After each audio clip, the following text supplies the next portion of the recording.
Do you know that Kano, Nigeria's most populous state, has a high rate of maternal mortality, resulting in an ironic situation in which women lose their lives while trying to bring forth other lives?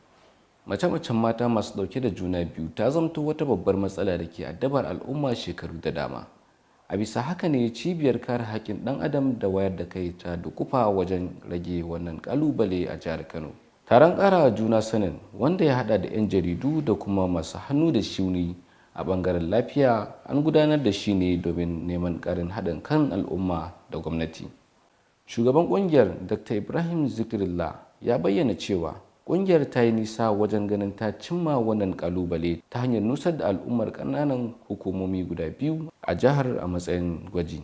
Haka zalika ya ƙara da cewa ƙungiyar ba za ta yi ƙasa a gwiwa ba har sai ta ga ta cimma wannan matsala ba ma a jihar Kano kaɗai ba har ma da ƙasa baki ɗaya. Wasu daga cikin manyan baƙi a wajen taron sun bayyana ra'ayoyinsu kamar haka. Fito alhamdulillah wannan da ya taro da muka yi akan rage mace-macen mata da yara ƙanana ne wajen haihuwa. Mun yi shekara 2 kenan muna wannan aikin.